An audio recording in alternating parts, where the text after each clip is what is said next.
Did you know that bad dialogue is one of the main reasons fantasy readers give up on a book? Believe it or not, it's a silent killer in the realm of fantasy writing. So how can you avoid falling into this common trap? Well, I've been writing and studying fantasy stories for over 2 decades now, and in this video I'll walk you through the fundamental principles that will take your dialogue from mediocre to masterful. One of the most efficient ways to do so is by breaking down examples from popular stories. But before we can get to this point, I first need to show you what actually defines dialogue as either good or bad. Let's start by looking at what makes bad dialogue bad. Have you ever read a fantasy book where the dialogue just made you cringe? One major culprit is quite often infodumping. This happens when characters spill unnecessary information related to backstory, plot, or world building in a long-winded, unnatural way. Imagine you're at a party and someone comes up to you and starts giving you a history lesson, out of nowhere. That's what it feels like to your readers. Next up then is monotone dialogue. This is when dialogue lacks variation in tone, emotion, or purpose, making it dull and unengaging. Think of a monotone teacher who drones on without any inflection. It's hard to stay awake, right? Your characters need to sound like real people with dynamic emotions and intentions, or you risk making your readers feel like they are stuck in a never-ending lecture. And then there's artificial speech or forced formality. This occurs when characters speak in an overly formal or poetic manner that feels out of place and unrealistic. While fantasy settings can accommodate more elaborate language, it still needs to fit the character and situation naturally. Forced formality is like a medieval knight speaking in Shakespearean English at a modern-day coffee shop. It just doesn't fit. Repetition without purpose is another common issue. This is when phrases or dialogue patterns are reused to the point where they lose impact and make the conversation feel redundant. In dialogue, repetition can make entire scenes feel stagnant. It's like a broken record that just keeps skipping back to the same point. Name calling is a similar issue, and this is when characters address each other by name too often. In real conversations, we rarely use each other's names this frequently, and doing so in writing can sound stilted and disrupt the natural flow of dialogue. Overusing names in dialogue can make your characters sound like they are in a cheesy soap opera. Preachy dialogue then happens when a character is used as a mouthpiece to force a message, lesson, or opinion. This can feel unnatural and condescending, turning readers off as they feel lectured rather than entertained. We also need to consider filler dialogue, which consists of bland, everyday speech that doesn't push the plot forward or reveal character. It often includes cliches and lacks tension, making it boring for readers. Every line of dialogue should add value to the story. Filler dialogue is the equivalent of small talk that doesn't go anywhere. It's forgettable and it wastes time. But we're not done with bad dialogue just yet. We also need to talk about clunky comebacks, and this occurs when a hero's response to a villain's taunt falls flat. It basically makes the hero look uninspired or foolish. A strong comeback should be sharp, clever, and fitting for the character delivering it. Jarring changes of subject cannot be ignored either. These are clumsy, noticeable shifts in conversation that break the story's reality. Smooth transitions are crucial to maintaining the flow and immersion of dialogue. Otherwise, it's like changing the channel in the middle of an intense movie scene. It breaks immersion. Lastly, we have the point of rushed emotional reactions. And this is when dialogue makes unrealistic jumps from one emotion to another, because crucial conversation beats are missed. Strong emotions need time to develop and should feel earned within the context of the scene. Imagine a character going from calm to furious in an instant. It feels jarring and unearned. Understanding these common pitfalls is the first step to mastering dialogue in your fantasy writing. But what about good dialogue? What sets it apart and makes it resonate with readers? Let me walk you through that next. First and foremost, good dialogue sounds natural and appropriate. This means that the dialogue must fit the character, the setting, the tone of the story, and the current situation. Imagine a grizzled warrior and a courtly princess. They wouldn't speak the same way, right? Their dialogue should reflect their backgrounds and the worlds they inhabit. Next then, effective dialogue involves conflict. This doesn't mean every conversation needs to be an argument, but characters should always be trying to learn something, hide something, intimidate someone, or protect someone. This dynamic is also called attack and defend at times.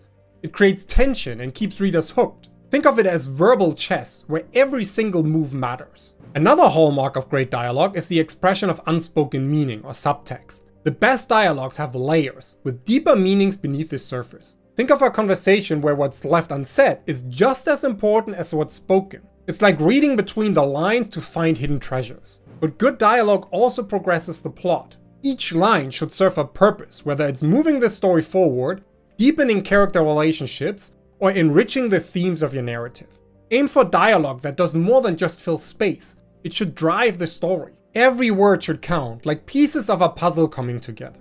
Character personality and uniqueness are equally crucial in dialogue though. Your characters should have distinct voices that reflect their backgrounds, personalities, and motivations. Readers should be able to identify who is speaking based on the dialogue alone, without relying on dialogue tags. It's like giving each character their own signature style. And as with so many other things, balance is key in great dialogue. Dialogue should be integrated with both actions and descriptions to maintain pacing and interest. This means that conversations should be accompanied by physical actions or descriptive details that ground the dialogue in the scene and keep the reader engaged. By following these principles, your dialogue will become a powerful tool in your storytelling arsenal. It will not only convey information, but also reveal character, build tension, and drive your narrative forward.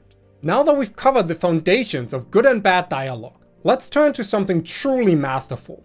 A scene from Game of Thrones that exemplifies this is Tyrion Lannister's trial speech at the Eyrie. If you're familiar with Tyrion, you know he's witty, sharp, and incredibly complex. This speech is a perfect example of dialogue that's full of subtext, reveals character depth, uses emotion effectively, and advances the plot. Picture this. Tyrion, wrongfully accused and cornered, stands before an audience that loathes him. The tension is high, and every word he utters must count. I did not kill Joffrey, but I wish that I had. Watching your vicious bastard die gave me more relief than 1,000 lying whores. This line is loaded with subtext. It tells us about Tyrion's relationship with his family, his pent-up anger, and his disdain for the Kurds' hypocrisy. The speech uses emotion incredibly effective as well though. Tyrion transitions from a calm defense to a passionate outburst. Of that I'm innocent. I'm guilty of a far more monstrous crime. I'm guilty of being a dwarf. You are not on trial for being a dwarf. Oh, yes I am. I've been on trial for that my entire life. His controlled fury at the start builds to a crescendo, making his final words hit even harder. I wish I was the monster you think I am. I wish I had enough poison for the whole pack of you. I would gladly give my life to watch you all swallow it. This line encapsulates the rage and frustration that Tyrion feels.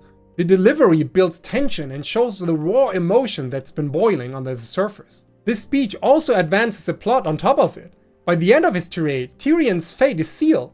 Not by the evidence, but by his defiance and the impression he leaves on the court. His words shift the story's trajectory, leading to his demand for a trial by combat. I will not give my life for Joffrey's murder, and I know I'll get no justice here, so I will let the gods decide my fate.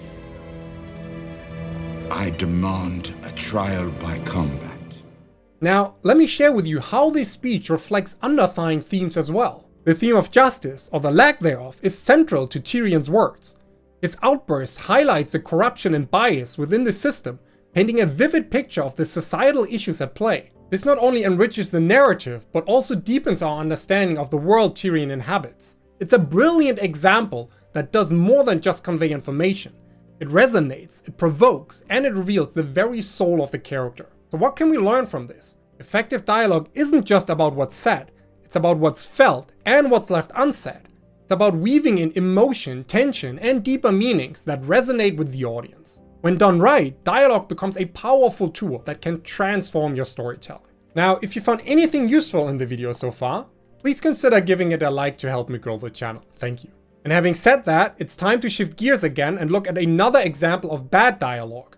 And for that, let's stick to Game of Thrones. There's a scene where Jon Snow delivers a speech at the funeral for those who died in the Battle of Winterfell.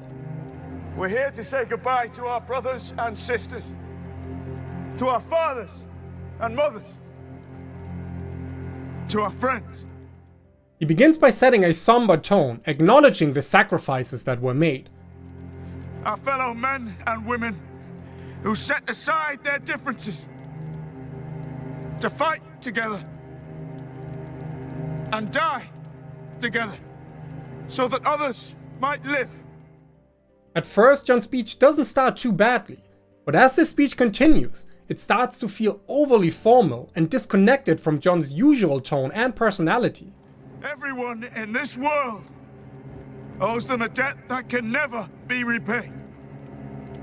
It is our duty and our honor to keep them alive in memory for those who come after us and those who come after them, for as long as men draw breath. Notice how the formality of his words created distance between Jon and the raw emotions of grief and loss. They were the shields that guarded the realms of men, and we shall never see their light again.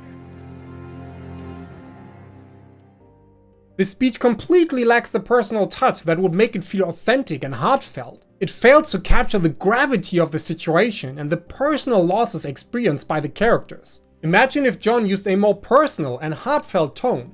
Instead of grandiose statements, he could have shared specific memories and personal reflections. For example, he might have recalled moments of camaraderie and bravery shared with the fallen, bringing in a sense of intimacy and raw emotions to his words. This would not only reflect Jon's deep connection with the deceased, but also resonate more strongly with the other characters and the audience. Here's how this could have sounded. Each of you fought bravely, not for honor or glory, but for the person standing next to you. I remember Tormund's laughter echoing through the campfires, and Lyanna's fierce determination even when all seemed lost. Your spirit lives on in every breath we take, in every battle we fight. Now, don't get hung up on my poor voiceover skills here. But this version of the speech brings Jon's personal connections and the raw emotions of grief to the forefront. By integrating specific memories, personal reflections, and the raw emotions of grief, Jon's speech could have been transformed from a formal recitation to a powerful tribute that truly honors the fallen and resonates deeply. So what's the takeaway here? When writing dialogue, especially in emotionally charged scenes, strive for authenticity. Let your characters speak from the heart, share personal experiences, and reflect the true weight of the moment. This approach will create more engaging and memorable dialogue that truly connects with your readers. Now, as our last example then, let's examine some truly exceptional dialogue. In The Lord of the Rings, The Fellowship of the Ring, there's a pivotal scene known as the Council of Elrond. Here, characters from various races and backgrounds come together to decide the fate of the One Ring. To set the stage, let's watch a portion of this iconic scene. Been summoned here to answer the threat of Mordor. Middle-earth stands upon the brink of destruction. None can escape it. You will unite or you will fall. Despite the fantasy setting and the high stakes, the conversations feel real and organic. Each character's voice and perspective shine through clearly, adding depth and authenticity to the scene. For example, listen to how Aragorn and Boromir's dialogue contrasts. Give Gondor the weapon of the enemy. Let us use it against him. You cannot wield it. None of us can. The One Ring answers to Sauron alone. It has no other master. Aragorn's calm, measured tones reflect this sense of duty and honor, while Boromir's passionate and somewhat desperate speech reveals his fear and desire to protect his homeland. Next, the scene is also rich with conflict. Each character has a distinct opinion on what should be done with the ring, leading to a heated debate. This conflict drives tension, keeping viewers on the edge of their seats. The ring must be destroyed. And I suppose you think you're the one to do it. And if we fail, what then? What happens when Sauron takes back what is his? I will be dead before I see the ring in the hands of an elf. This clash of ideologies not only creates drama, but also reveals the characters' motivations and values. And the dialogue is also laden with subtext. For instance, when Legolas defends Aragorn's claim to the throne, it's not just about his lineage, it's about loyalty, respect, and the hope for a united future. This is no mere ranger. He is Aragorn, son of Arathorn. You owe him your allegiance. This subtext adds layers of meaning to the conversation, making it more engaging and thought-provoking. Each line serves multiple purposes. It builds character traits, reveals relationships, and moves the story forward. For example, when Frodo ultimately decides to take the ring to Mordor, it's a culmination of the tension and dialogue that precedes it. Take it!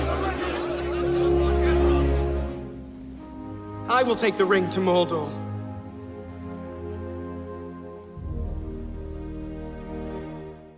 His simple declaration, "I will take the ring," shifts the whole narrative. and sets the stage for the epic journey to come. And finally, the dialogue in this scene builds character personality and uniqueness. Whether it's Gimli's gruff defiance, Legolas' serene confidence, or Elrond's wise authority, each character's dialogue is tailored to their personality. It's a brilliant demonstration of how effective dialogue can elevate a story and captivate an audience. So when crafting your own dialogue, remember these principles. Aim for authenticity, tension, depth, and purpose. Your readers will thank you. And since it's always best to strike while the iron is still hot, don't let all these insights you just gained go to waste. Instead, check out this video here and transform your writing and dialogue even further by mastering the power of subtext.